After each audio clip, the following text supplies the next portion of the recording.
welcome to my YouTube channel. I hope you are doing well. देखिए आज है आप सभी को मित्रता दिवस की हार्दिक शुभकामनाएं। मित्र होता कैसा है, इस पर आज चर्चा करेंगे। मित्र वो होता है जो आपको ऐसा नहीं कि मान लो अच्छा टाइम चल रहा है तब उसने साथ दिया, तब भी साथ देने वाला मित्र होता है, परंतु जब आपका बुरा टाइम चल रहा हो तब जो मित्र साथ दे वही सच्चा मित्र कहलाता है। एक उदाहरण से मैं आपको समझाता हूँ। कृष्ण सुदामा की कहानी में आपको आज बताता हूँ, क्योंकि वो दोनों मित्र थे। तो एक बार उनकी पत्नी ने, सुदामा नहीं जाना चाहते थे, उनकी पत्नी ने भेजा जबरन की, भाई ओके जाओ, तो मित्र हैं, भगवान है, देख लेंगे। तो गए। जब वो वहाँ पहुँचे,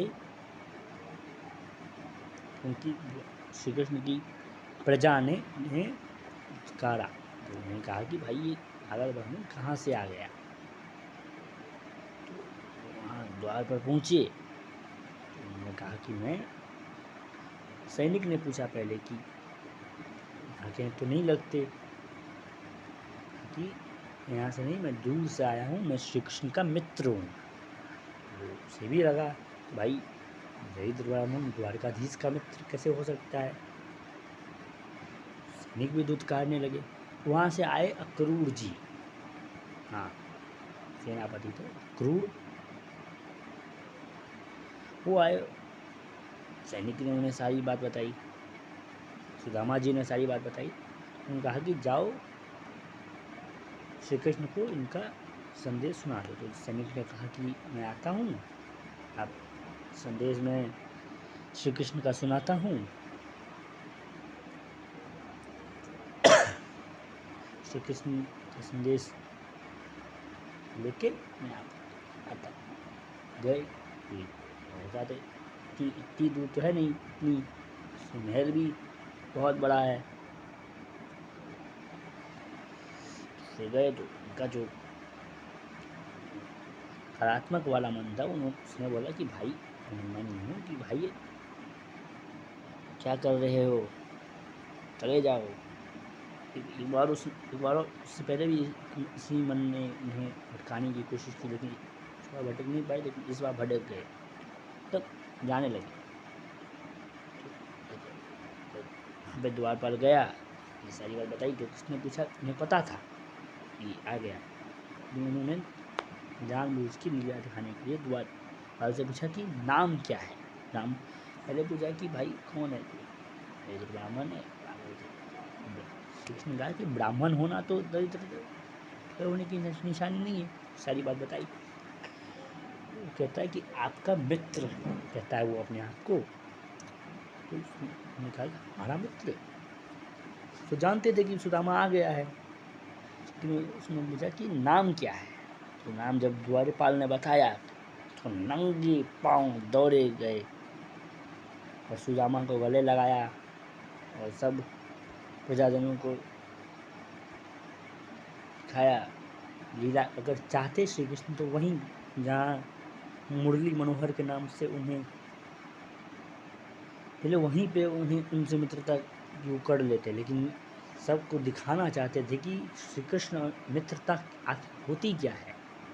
तो उन्होंने दिखाई, तो फिर उन्होंने दिखाई कि मित्रता क्या होती है। तो सभी ने सोचा कि जब एक ब्राह्मण के लिए स्वयं द्वारकाधीश नंगे पाँव आ सकते हैं तो हम भी मित्रता कर सकते हैं। उन्होंने प्रजाजनों ने भी, जिन्होंने सुदामा का मजाक उड़ाया था, उन्होंने भी शपथ ली कि हम भी अच्छी मित्रता निभाएंगे। श्री कृष्ण ले गए, पाँव धोया, अपने ही नैनों से पग धोए, अपने ही नैनों से पग धोए, स्वयं तीन लोक के स्वामी ने। फिर जब बातचीत हुई, सारा कुछ हुआ, ये जब जाने लगे वापस, उससे पहले ही विश्वकर्मा ने आदेश दे दिया कि तब गए उससे पहले सुदामा को, बस क्या है बताओ, दोस्तों से छुपाने की कोई आवश्यकता नहीं। जैसे कृष्ण ने आज्ञा ली, आए, मैं पूछा कि क्या क्या है समस्या, क्या है बताओ। सुदामा भाई ठहरे, आत्मसम्मान वाले व्यक्ति, वो कैसे बताते। तो उन्होंने कहा कि सब ठीक है। तो उन्होंने कहा कि अब तुम नहीं बताओगे। तो जब श्री कृष्ण जाने लगे तो श्री कृष्ण ने कहा कि अब से ऐसा ही होगा।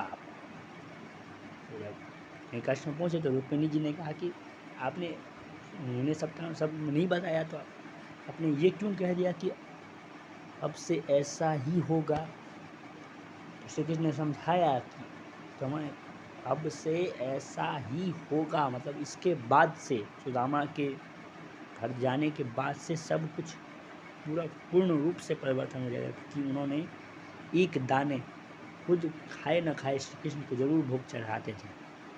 तो विश्वकर्मा को बुलाया गया कि भाई घर जाओ, मेरे ही जैसा महल वृंदापुरी के हर एक घर को बना दो। वहाँ पे एक राजा भी रहता था, लेकिन वो अहंकारी था। तो गए, उनकी जो पत्नी थी सूचना, कहा कि अब या तो वृंदापुरी के हर एक घर को महल बना दीजिए, या फिर ऐसे ही रहने दीजिए, सही है। उसका नाम श्री कृष्ण ने पूछा, तो श्री कृष्ण ने कहा कि उनकी बात मेरी आज्ञा मानकर कर दो। तो करे, तो सब राजा ने हो गए। उनका एक मित्र था चक्रधर, जो उस राजा का गुणगान करता था। तो फिर वो गए, फिर साफ मना कर दिया। तो दामा की पत्नी के कारण सब स्वर्ग का नमूना बन गया, और जब छोटे छोटे महल का नमूना बन गया, और सुदामा का घर संपूर्ण बहुत बड़ा महल बन गया। और जब लक्ष्मी जी भी, रुक्मिणी जी को भी चढ़ाए थे उनकी सुदामा की धन पत्नी ने, उनको भी निहाल कर दिया। सुदामा जी आए तो वो अपनी पत्नी को नहीं पहचान पाए कि ऐसा ऐसा है। माता लक्ष्मी ने ऐसा ऐसा किया। तो वो राजा आया, जब उसको पता चला कि ये कैसे पूरा महल कैसे बन गया, तो सेनापति ने कहा कि श्री कृष्ण ने ऐसा ऐसा किया है। उसके बाद वो हुआ कि भाई ये कैसे, तो गया सुदामा के चरणों में गिरा, और इस पहले तो सुदामा को मुकुट पहनाने लगा। सुदामा ने कहा कि नहीं भाई, ब्राह्मण ज्ञान देना ही सही है। उसने वृंदापुरी को सुदामा नगर का नाम उसी राजा ने दिया था, और राज पुरोहित का पद उसी राजा ने सुदामा को दिया था। इस कहानी से यह शिक्षा मिलती है कि श्री कृष्ण ने सुदामा के बुरे वक्त में सुदामा का साथ दिया, उनकी इच्छा पूर्ण की। जब बच्चे में श्री कृष्ण ने सुदामा कहा कि मित्र, सुदामा ने कहा कि ये भाई, ये मित्र भी मैं बोल रहे हो, तो मानता भी नहीं, और मैं मित्रता निभा नहीं पाऊँगा। श्री कृष्ण ने कहा था कि मित्रता का वो धर्म तुम नहीं निभाओगे, वो मैं निभाऊंगा, कि जानते थे ये ऐसा होने वाला है। इस कहानी से यह शिक्षा मिलती है कि मित्र वही चुनना चाहिए जो आपके उस वक्त में काम आए, जो जब आपका वक्त विपरीत चल रहा हो। धन्यवाद। और आप सभी को एक बार फिर से मित्रता दिवस की हार्दिक शुभकामनाएं। और ये कहानी आपको कैसी लगी?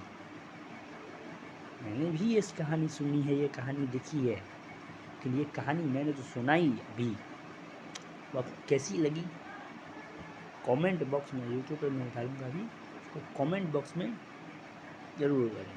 धन्यवाद। एक बार फिर मित्रता दिवस की हार्दिक शुभकामनाएं।